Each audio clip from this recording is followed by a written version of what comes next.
My name is Sarah Anderson. I'm going to see if this works real quick. If it's not. All right, so today we're going to be talking about navigating cyber risk insurance both pre-boom and post-boom. And this presentation does run a little long, but I am going to be cautious of your time. And I will be moving around a lot. I hope that doesn't bother anyone, but this is what happens when you give someone with adult ADHD a microphone. So this is the required disclaimer. I'll give you a second. All right, the theme of today's presentation is that you have to treat cyber insurance, especially the insurers, as opposition. I know that is not what the insurance company wants me to say, and I know insurance companies don't like me, and I would like to also point out that I'm neither a breach counsel nor do I sell insurance. So this is a purely objective, non-salesy presentation. And what I want you to take away from today is that you have to play chess with the cyber insurer. You have to use all of the tools in your bucket to make sure that you don't inadvertently waste money on your policy that you eventually can't use or that doesn't fit the individual needs of your company. Because if you let these cyber insurers sell you a pile of crap, they will sell you a pile of crap. They have no interest in you making sure that your policy meets their needs. And unlike most of your traditional insurance, your auto insurance, your homeowner's insurance, it is not standardized, it is not traditional, it's not something that you can't read and assume that you have maximum benefits. And the reason for that is because there are competing motivations. All right, a lot of people don't like to think about this. I'm not sure if it's because many people don't like to, do enough critical thinking, but you have to think about it as an adversarial relationship, whether you like it or not. I'm not here to tell you that you shouldn't have cyber insurance. I think you need to. I think it's a financial backfall that you should absolutely have. But I want everyone to understand that their goals are not aligned with yours, and their vendors are not always aligned with your goals either. They want to make sure that they shut down whatever the incident is as quickly and as cheaply as possible. That doesn't always equate to making sure that the incident is thoroughly remediated and that you get all benefits out of your policy. So, I want to give a little history since I do spend most of this presentation sort of dumping on insurance companies. So I feel like it's important to give a little history, laying the foundation is what attorneys do in most cases, and tell you why it's like this. And mainly because I really don't want an insurer going Tanya Harding on my kneecaps after this. But you have to think of cyber insurance as an immature market. They've only been issuing cyber insurance policies in 1997. In fact, it first came out at some conference such as this in the Bahamas, right? And then slowly, as you can see on the screen, there is an evolution of events that creates a market for cyber insurance. And what's interesting is in 2020, March of 2020, I'm sitting in this massive arena, and anyone else also remember what happened March 2020? Oh my God, well, COVID. Thank you, very good, very good. If I had a prize, I'd give it to you, but I don't. Your prize is you get to listen to the rest of this presentation, for which you've already paid. All right, so if you remember March of 2020, I'm sitting in this big arena, and I'm there on behalf of the military. I'm a lieutenant colonel in the United States Army Reserves, but I'm a full-time civil practitioner. And we're talking about all things cyber, because I was the cyber counsel for the state of Louisiana at the time.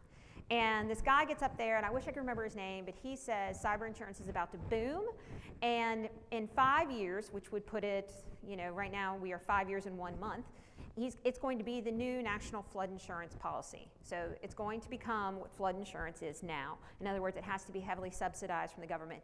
And I think he's correct. I think he might be obviously a little premature since 5 years has come and gone.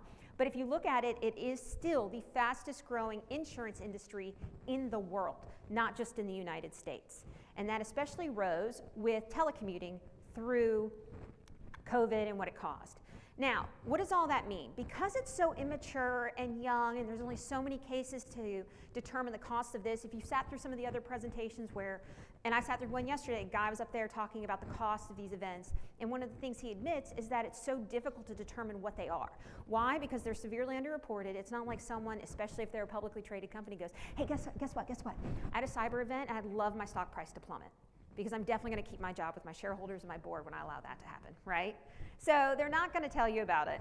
And so you can't really quantify what the damage is. And unlike auto and flood and homeowners insurance, you're not going to have a group of insureds all experiencing the same thing at the same time, but for random sort of seasonal events like hurricane season down in Louisiana where I'm from, or wildfires in California, right? With cyber, that can happen at any time, at any point, multiple times, repeatedly. So there's a complete, issue of actuarial confusion. Is anyone in here a Nate Bargatze fan? God bless, okay. Sometimes I ask these questions and people just look at me like, who? And I'm like, do you not watch television? So he actually, in his recent special, which is safe for work, safe for kids, although you really should be watching TV at work and don't go around telling RSAC that I told you to do this. But he talks about how his neighbor was an actuary and he thought it was someone that studied birds. And I gotta tell you, when he told that joke, I didn't get it for a second because I also thought it was someone that studied birds. And it's not. So I'm kind of teeing all this up to say there's a problem. They can't estimate the amount of money it's going to cost you to recover. They can't properly estimate the risk, even though if you've ever applied for cyber insurance, you know that the questionnaires that they give you are increasing in length and complexity, right? And the premiums are going up. So they really don't know how to price it and how to deal with it. So what do they do from a business standpoint? They put as big of a price tag on it as they possibly can. They assign premium hikes. If you ever, issue a claim, you get an automatic premium hike on the next go around the following year. And then if you have to make another claim on the same policy, even if it's been 2 years, you eventually become uninsurable, but they went ahead and kept your premiums. You're welcome, right? And one of my all-time favorite historical heroes complaining about, talking about a problem without a solution is complaining, right? So let's talk about what you can do. I'm not here to help the insurers. Again, I don't care for them, and the feeling is mutual.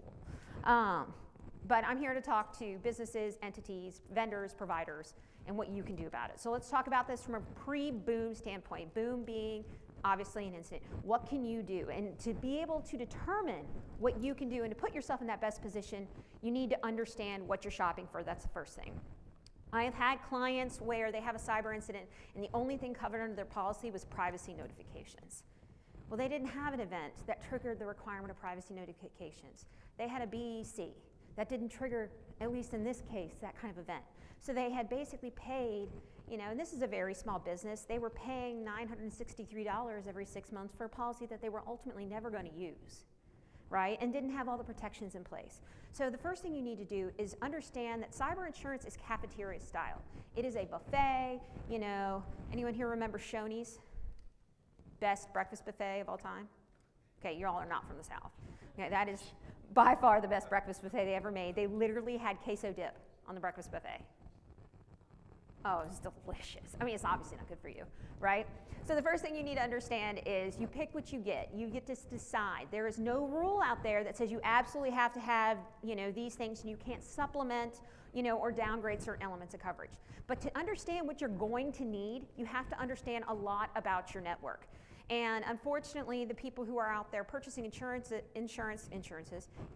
for companies don't always know a lot about the actual network, because there's still, whether we like it or not, an unofficial segregation between the business side and the tech side. Even if you have the most amazing, I see nods right here, so I'm not crazy, because I pretty much watch this, for a living. And you have to be able to tell them, like, look, we need either to invest before we go purchase insurance, or we need to understand that the insurance is probably going to be a waste of money, and we need to have, the Maserati of policies, right? Which, of course, anytime you're trying to spend money in the tech world, you're competing with money from the marketing department, you're competing with money from the R&D department. It's not exactly the easiest conversation to have. So the first thing is you want to take a look at what is the age of my current software, right, and my hardware. Am I running 2012 servers? Or am I running 2008 servers?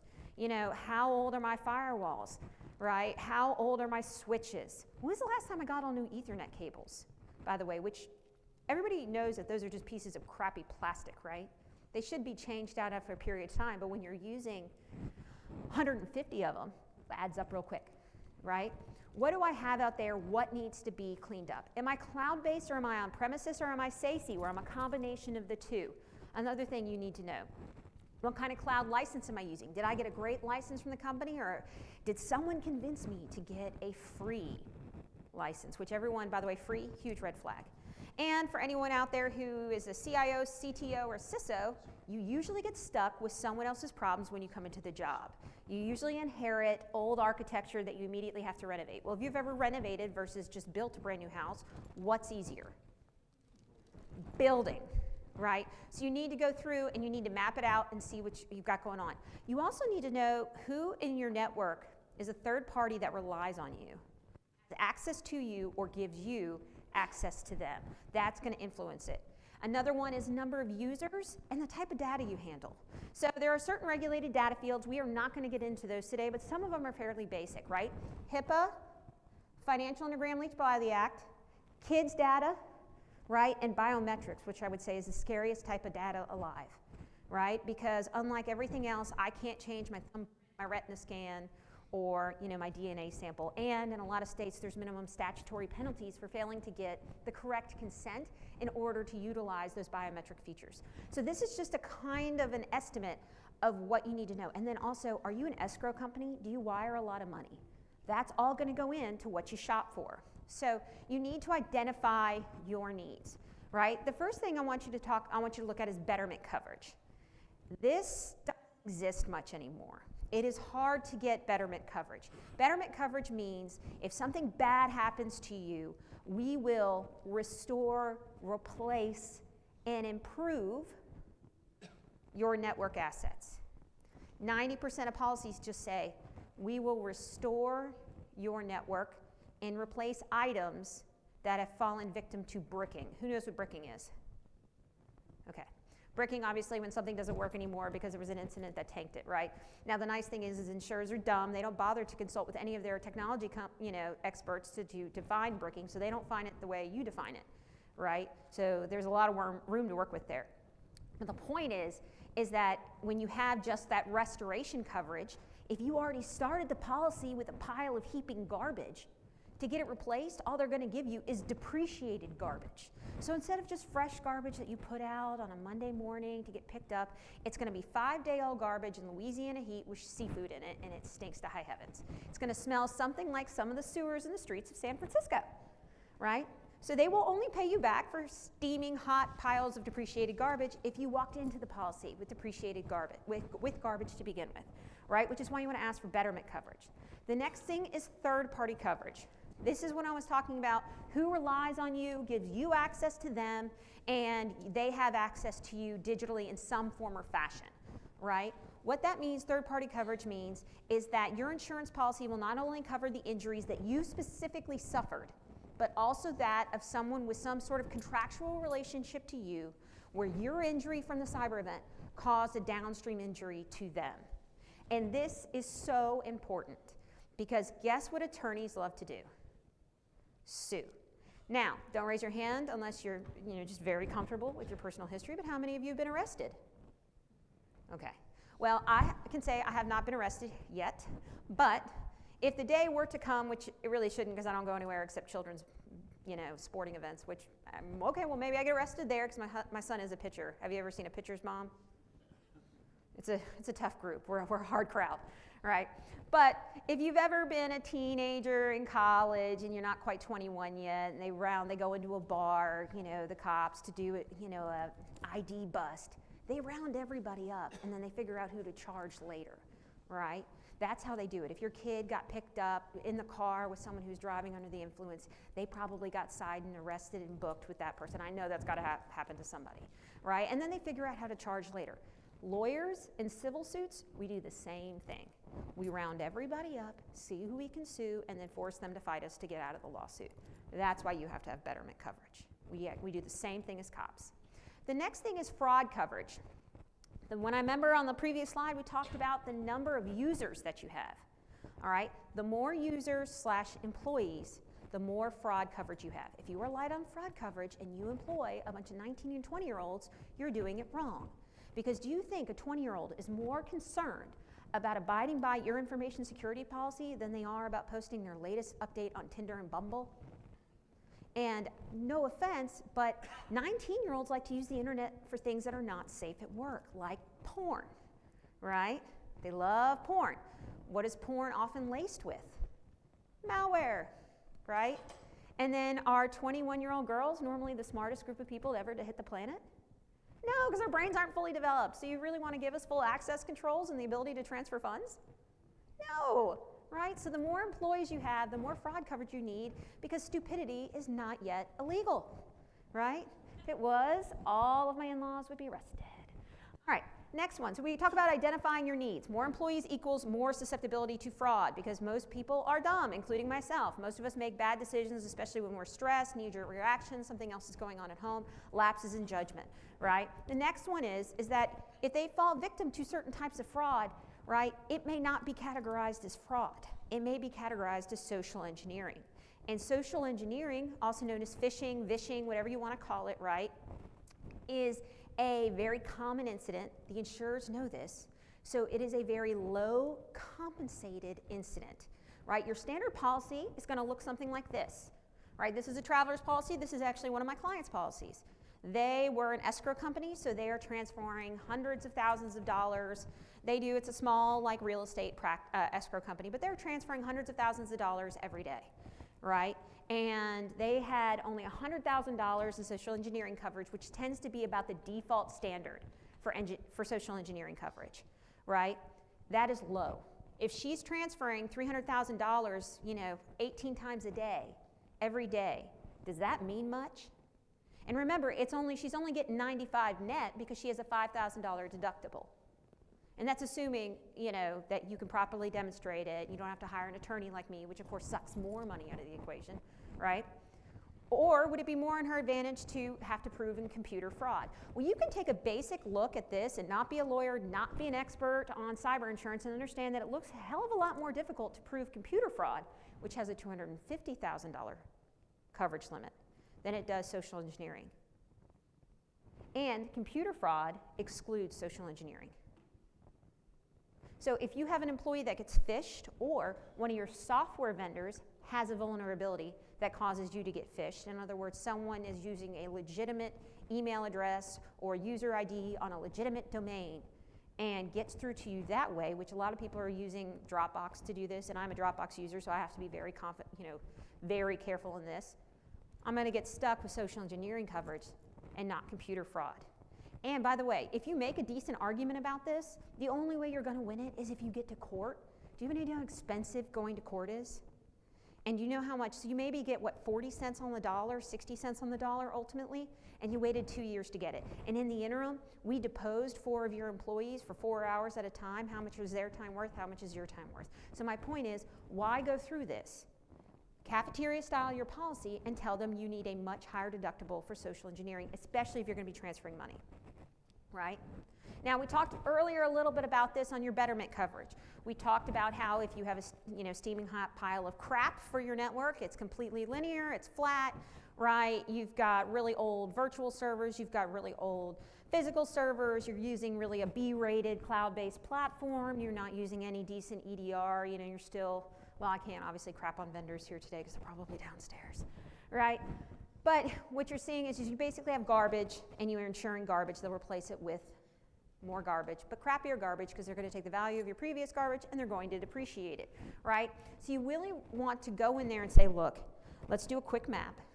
Let's just do a general, it doesn't have to be the most intense thing in the world, and let's do an inventory of our network assets to determine what we have presently. If you are running a decent form of MDR, EDR, whatever you want to call it, whatever the latest acronym is, and if they change it one more time, I feel like my head's going to explode, right? It was fine the first time, stop messing with it, right? If you can just run that, it'll create inventory for you. And it'll tell you which devices. That's the nice thing about EDR, when they're like, oh, we're going to have to run a whole inventory. I was like, or you could pull up your CrowdStrike dashboard and it would do it for you. Let's make it easy, people, right? Take a look and see what you're having, see which operating systems you're running. The same EDR is going to show you that, right? If you're not running Pro or 11, right? I mean, I realize 10 is still technically supported, right? It's better for you before you run out and buy insurance to insure your pile of garbage. Spend that money and invest it back into your network before you go to apply. The reason is because when you go to apply, your answers to your questionnaire that you get in order to determine how much your coverage is going to be, what they are willing to insure you for, if they're even willing to insure you, it's going to put you in such a better position to seek coverage at a lower rate and get those higher aggregate coverage limits than if you roll in there and be like, look, yeah, what's a subnet? What's that? No, we don't have any of that. No, we're running the free version of Screen Connect. Is that a problem? Right? We use pirated software from Korea. All right? That's not going to be great going in to talk to an insurer. Although, like I said, a lot of insurance brokers have no idea what they're doing, so maybe you get lucky that day. Right? Another thing is you got to tell them what kind of data you're dealing with. Why? We talked about that third-party coverage. If you are in a regulated data field, healthcare, banking, minor data, those entities that violate their federally statutory mandated duties, right, a lot of times people will sue you for failure to adhere to those. Even if technically the law doesn't allow them to sue you directly, they'll find a way. They just sue you for negligence. And a lot of state courts are allowing that, a lot of federal courts are allowing that. My home state of Louisiana just started allowing that. So they will go ahead and sue you, which means you need that third-party coverage to kick in and bail you out. Otherwise, if you're being sued for someone else's injury related to your incident and you don't have that third-party coverage, guess who gets to spend the money defending a lawsuit? And by the way, only in a few states, in a limited number of cases, do you ever get your defense costs back. That is just money gone. You're never going to get it back, right? So that's another reason why you want to make sure you look at your needs. Who trusts you, right? Concept of zero trust. Who trusts you and who do you trust? Same concept here, except from a liability shifting standpoint. And applying for coverage. Applying for insurance coverage should be honest, not aspirational. So do not apply the same principles of applying for insurance coverage that you use for your dating profile in response to your insurance, right? You want to go ahead and disclose that third nipple almost immediately and let them know before you end up in a compromising situation. Unless, of course, you know, what was that movie? Not Deep Impact, but the lady with the three. Total Recall. Thank you. Yeah, I can't wait till RSAC reviews this and they're like, oh, she's definitely not invited back. She's talking about multiple nipples. Or maybe we're making a friend's reference, you know, a nubbin, right? So the point is you want to be honest. And somehow, I don't know how this got started, but I'm going to blame it on American politics. When did the concept of saying, I don't know, become a crime? You have to have an answer for everything. Do not answer this like your drunk uncle at a family reunion where they basically always have an answer for everything. They're always confident but seldom correct, right? You want to go ahead and say, I'm not sure, please specify further in response to your insurance company, or find out who would know the answer to this issue. Because they're not asking you, the individual, they're asking the corporation as its own individual entity, right? They want to make sure, so when they say, are you aware? It's like, well, I'm not aware, so I answered it honestly. No, but it's being signed as the company. So if you don't know, you need to go back and you need to check. And if you don't know, just write, I don't know. That is a perfectly acceptable response, right? Or you can say, I don't remember. It worked for Reagan, right? Why can't it work for you? All right, so you want to be honest, not aspirational. Let's talk about a little horror story. And this is very basic, very simple, but it illustrates my point. Right, so Industrial Control Systems has a dispute with Travelers because in their policy questionnaire, they said that they have MFA enforced at all times, right? Well, the problem is whoever answered this didn't understand the difference between enabled and enforced, and there's a difference. Enabled means it's optional and we have it. Like we have Earl Grey tea, but you don't have to drink it. You can just get regular sweet tea. Well, y'all probably don't know what sweet tea is, right? But my point is it's optional. Enforced means it's not optional. You want to work here? Log into your account, you better set it up. Like you better have your authenticator app or you allow SMS to go ahead and text you every time you log in. Well, of course, and by the way, no offense to the gentleman in the room, but it's always y'all, right? The CEO of the company did not want to be bothered with having MFA enforced, so he left it on enable and never bothered to do it, and of course, he was the one that they got in through and ransomed the company.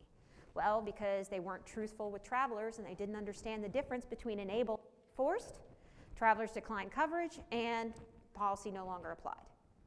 So just a very simple, basic example of how this can happen, right? All it takes for one employee is to say, oh, that's not correct. Or for one person, so if you say, yes, we absolutely do annual phishing training, and they happen to get in touch with the wrong individual via email, and they say, oh, well, we actually forgot about it this year, we just didn't have the budget for it. Can't imagine how many people put that stupid crap in emails. And then they send me the case, and I'm just like, well, what do you want me to do with this? You violated the policy, right? So we talked about pre-boom, and like I said, I'm gonna watch your time here. How am I doing, Emma? Okay, cool. All right, so now we talk about post-boom. So we know now what we need to do before we walk in and we purchase the policy, and I know this is, by the way, incredibly titillating, so I appreciate you being here. Nothing like turns people on like insurance, you know. But I wore very bright shoes and a jacket to try to make it more fun. Did it work? Did y'all see? Thank you.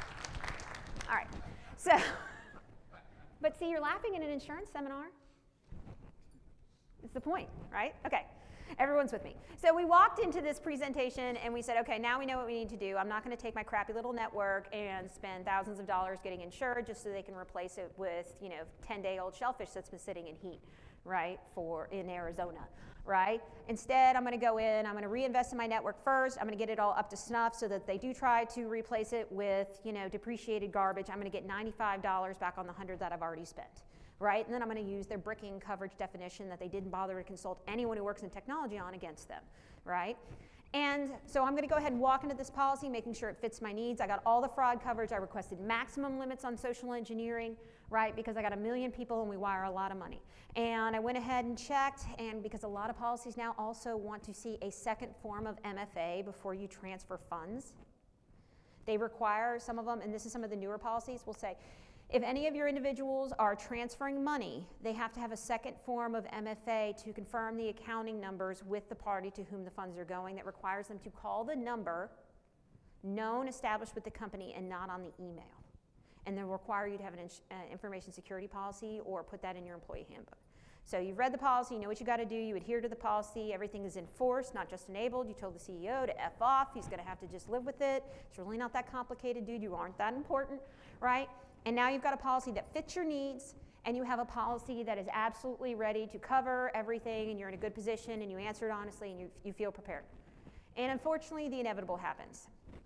A cyber event is inevitable. The entire role of the NSA is to not get hacked, and they've been hacked. So what do you think is going to happen to you?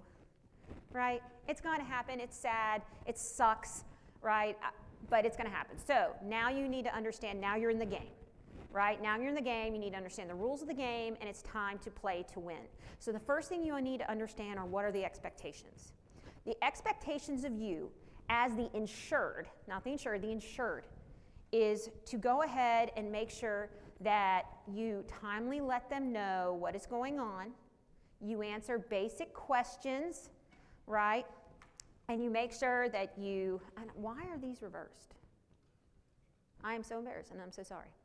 But you want to make sure, if you are the insured, so swap those two tables out, you want to make sure that you know exactly what's in your policy. You want to make sure that you communicate with the adjuster, and although we are going to discuss what communication means, and you seek approval before incurring any reimbursable expenses, right? And you want to mitigate your losses as much as possible, which means do not go ahead and make a mass announcement to all your employees like, we've had an issue, we don't know what's going on, but we're calling the insurer. Because what is the employee going to do?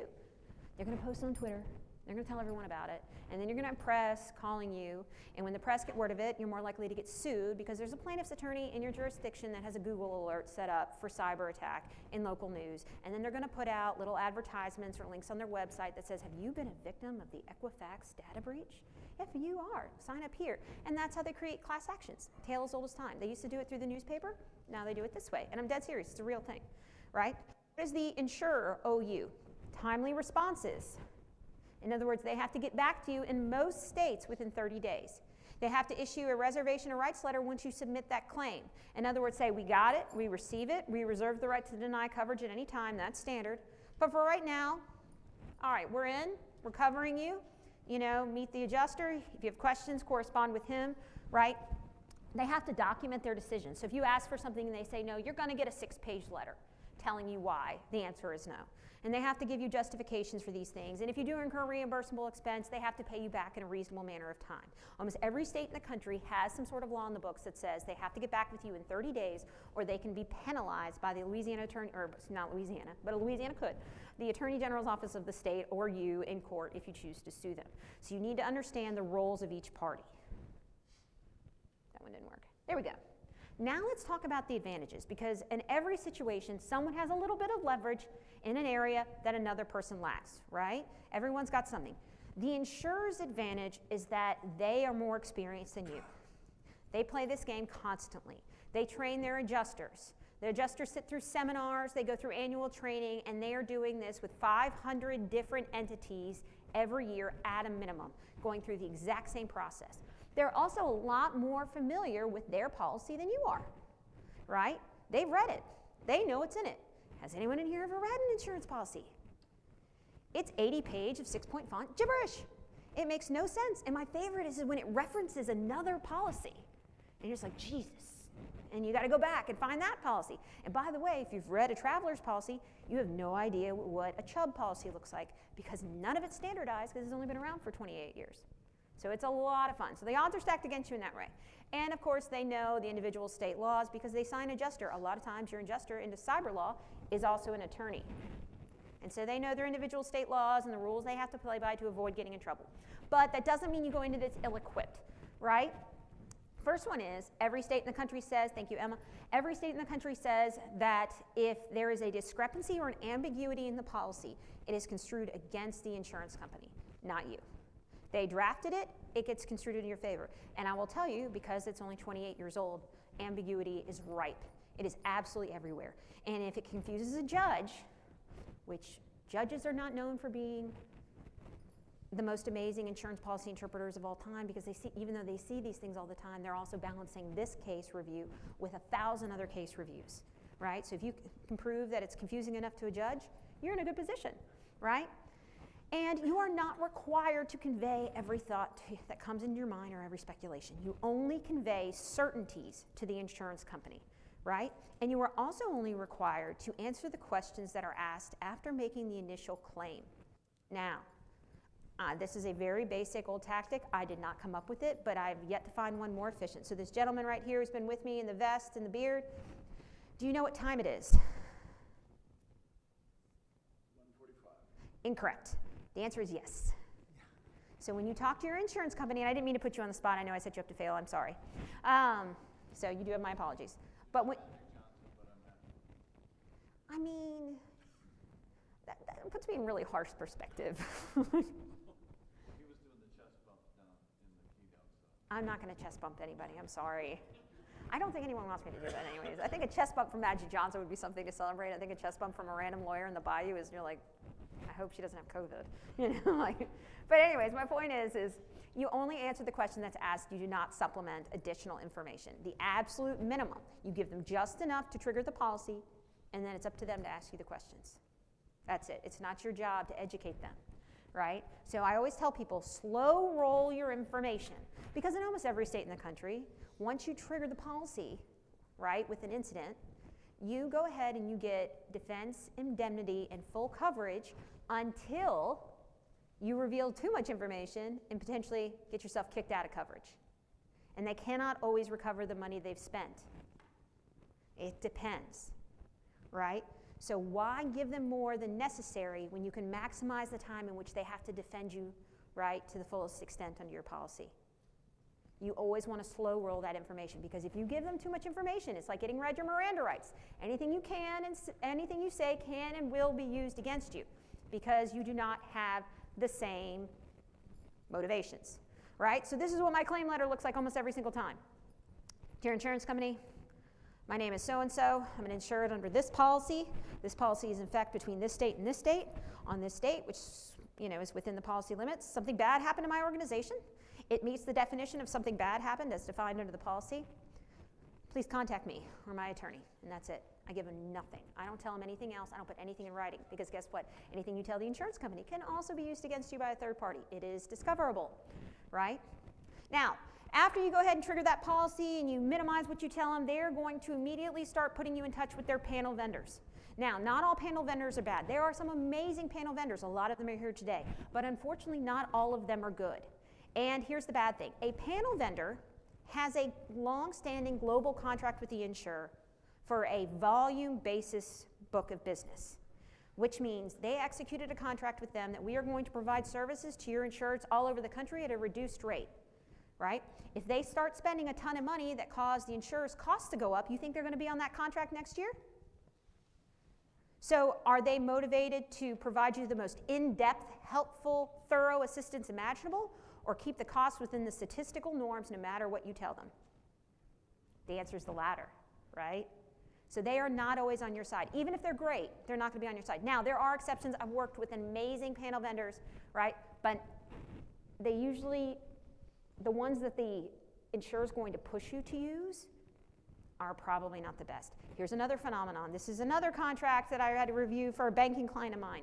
They're like, hey, would you take a look at this Beasley policy, Sarah, and tell us what you think?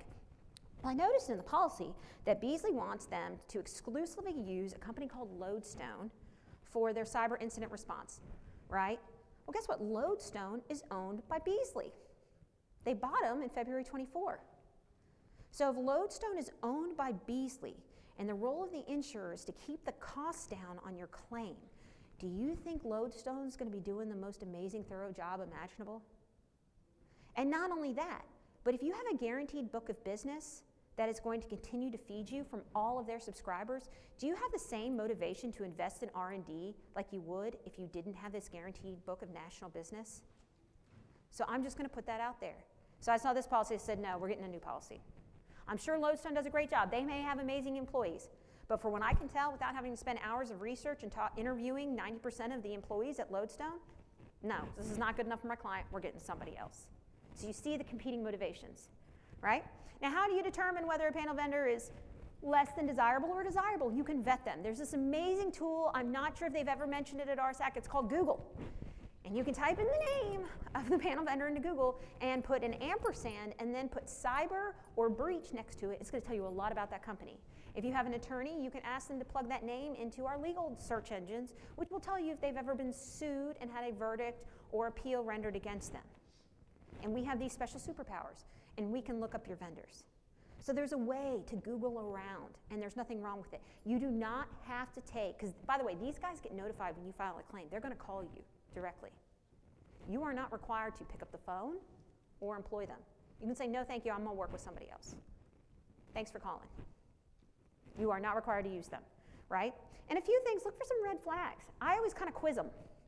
If there's someone I haven't worked with before, and look, I'm a startup, you know, I've been doing my own cyber thing. I'm a big law refugee. If you're a lawyer in here, you know what big law is. I'm a big law refugee.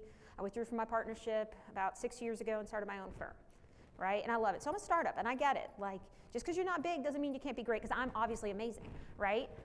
But my point is so I'll quiz them a little bit. Well, what kind of software are you going to use to conduct this analysis of my client's network? Oh, we got this great beta version of whatever it is. I'm like, beta is code for free and experimental. So you're out. Next one. Can I see a copy of your insurance policy, please? Oh, well, you know, we're still going through the renewal process and we're not really sure. You're not showing me your deck page? You're out too. Thank you. It was nice to meet you. And another one, I'm like, do you perform memory malware forensics? Huh? What's that? Well, you're definitely gone, right? Because good malware connects itself to the RAM, which cannot be found by traditional EDR. And if they don't know that, or they don't know what tools like WebTool is, or they tell me that Bloodhound is a legitimate antivirus tool, even though for 20 years it's been reverse engineered by hackers and used against us, they're out too. So talk to them. If you know what you're doing, just talk to them. You'll be able to spot them real fast, right? Now, the worst of the panel vendors, and I don't just say that because they're attorneys and I'm an attorney, is breach counsel. They're the worst. They are supposedly cybersecurity attorneys. They are on the same panel vendor contract, their firm is, their national firm, as every other panel vendor, right?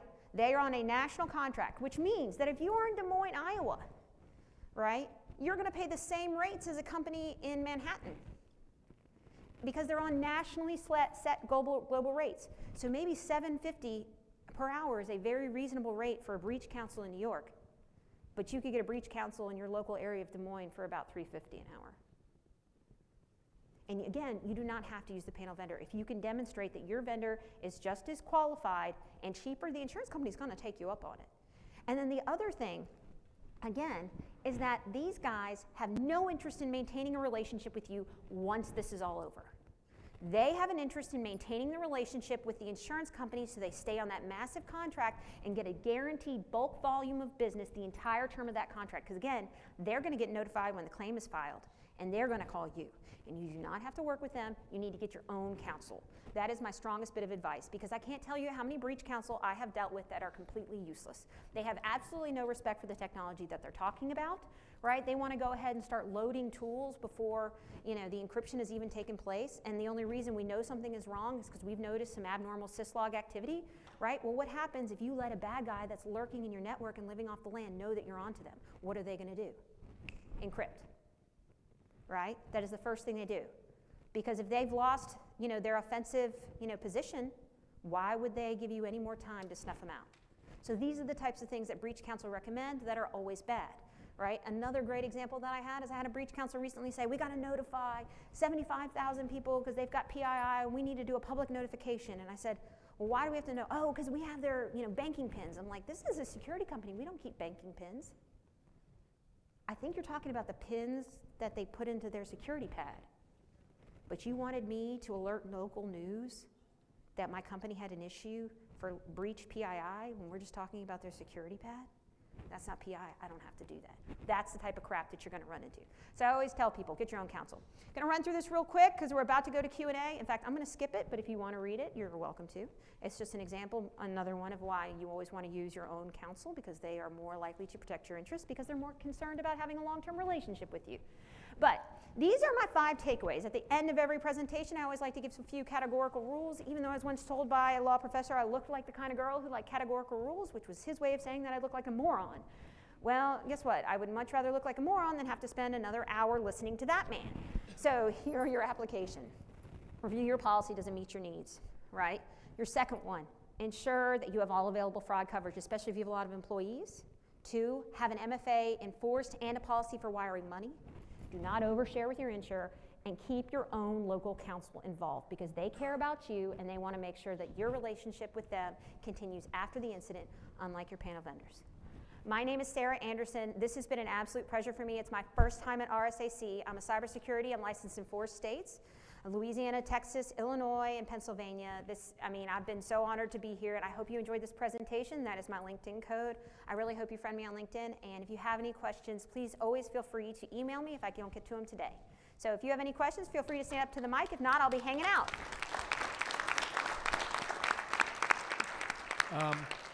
Yes. Hi, I'm Mark Maxwell. I used to work for one of the panel vendors that was acquired a while ago. I'm curious about your thought on retainers. Because, do you find a panel vendor that Yes. you can sign a retainer with? Is that a good idea or not a good idea? If the insurer approves it and it's within their coverage, go ahead. Because the panel vendor will release it, especially if they want to stay on panel. The last thing the panel vendor wants is a dispute with you, because if you submit a issue to the insurance company, they could get kicked off panel. So I don't personally see a problem with it, and it's financially, like I said, as long as you get approval from the adjuster before you pay it, it's not an issue. And if anything, it reduces the amount of time you have to spend back and forth going with invoices, which is always a pain in the butt.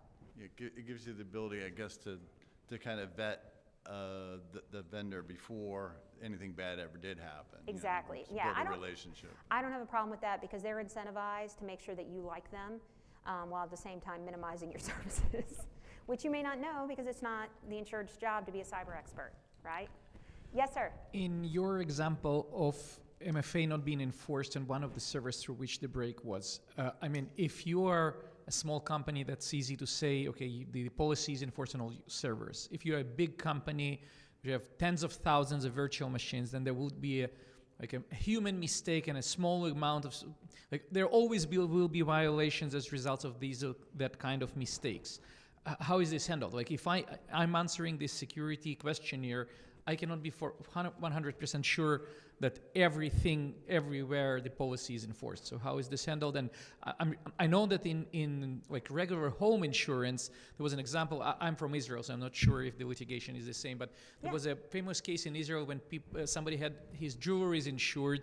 They required a lock safe, and one day the safe was not locked because they forgot to lock it. There was a break-in, and this went up to the Supreme Court, and the Supreme Court said it's a fair mistake that this was not locked, so the insurer have to cover this specific case because the controls were in place. It was a reasonable mistake occasionally to make. Yes, so, and this is kind of an analogy that No, strikes and that's me. a great example. So one of the things I tried to mention in that traveler's example is it was the CEO who did it, right? Who refused to have MFA enforced. If you have an employee who makes a mistake and violates the policy, it doesn't look good from a third-party liability standpoint, but your insurer does account for that. As long as you had everything else in place, like you issued the correct policy, it was within their employee handbook that they have to have it, you undertook reasonable efforts as the chief technology officer from your organization to make sure it was pushed out, and for some reason something fell through the cracks, that will be fine. It's just an element of employee negligence, which is also covered. So yes, that is fine. In that particular case with Travelers, it's because it was the top of the organization, and that should have known better. Does that answer your question, sir? Yeah, perfect, thank you. Who's? He he was. I'll be here, gentlemen. You talk about overshare. Yes. My organization, my corporate decision makers who sign the insurance policies, they rely heavily on insurance agents. Yeah. How do agents come into play with overshare? They just sell. The agent is not going to tattletale on you to the actual underwriter. They just sell the insurance, and their relationship is with you, not with the underwriter. Good to So they do not have any interest in getting between you and the insurer. All they want to do is resell the policy. So they're very much on your side. So Okay. if you tell them, like, please, aside from you being notified that there's a claim, we would appreciate it if you didn't share anything with the insurer. They're going to shut up real fast, because being an insurance salesman is a great business. Because as long as you keep your clients happy, it's an auto renewal. Right, so they're not going to be anyone. You always want to look at the underlying motivations of the parties involved. Yeah, I don't like that they rely so heavily on. No, I mean, on I the wouldn't either. Agents, but it's good to know that. they Yeah, technically no, I would represent not us. love it either. It would Yeah. not be my favorite thing. Yeah, great, thank you. You're very welcome. Yes, sir. Is it better to use the primary insurance provider for the organization, or are there insurance providers that specialize in cyber and do it better? There's really not a great distinguishing factor between the underwriters, but there are pluses and negatives. So Lloyd's of London, one of the biggest carriers in the world, they write amazing cyber insurance policies. Who was that again? Lloyd's of London. Lloyd's. Thank you. They write great cyber insurance policies because they're very all-encompassing. They still offer betterment coverage, or at least they did the last time one of my clients applied, right? And they approach things very reasonably when they have a dispute. A lot of insurance companies, not including the London issuers like Lloyd's of London, if you dispute with them, they force you to sue them, and they force you to incur attorney's fees before they will even consider a reasonable settlement discussion with you, just like as a point of contention. Like a Travelers will certainly do that, whereas Lloyd's of London is going to look at the overall business cost of this dispute with you, and they say it's a lot cheaper for me to send you the extra $30,000 now than I have to spend $6,000 on an attorney in the United States with an unknown outcome. And they're much more rational. However, Lloyd's of London is the first set of policies to include acts of war exclusions that are specifically tailored to cyber events. So if you do have a Lloyd's policy, you never want to ask who done it. You don't care. Because if it's a nation-state actor or an actor, an APT commonly associated with a nation-state actor, they will go ahead and deny coverage as an act of war. And that bulletin went out in August of 22, went into effect in March of 23. So it is very much alive and well. And none of the U.S. carriers that I've seen, Zurich said they were going to do it, but they haven't done it, have that same type of acts of war exclusion, but Lloyd's does. So it's kind of a give and take. Is there such a thing as a universal questionnaire so that teams don't have to? No. So we No, have sir. to They fill out each. all differ, especially if you haven't worked with that particular insurer before. Tips to help organizations to lower costs in terms of things that they can do beyond. Invest in your network. Have that network diagram ready. Make sure that you have as many subnets as possible. That's always going to be a question. Your MFA does have to be enforced, which is cheap and easy. If you have an enterprise level O365 agreement, and I am not a representative for Microsoft, I'm literally here for my own, well, I don't have my badge on, for my own company.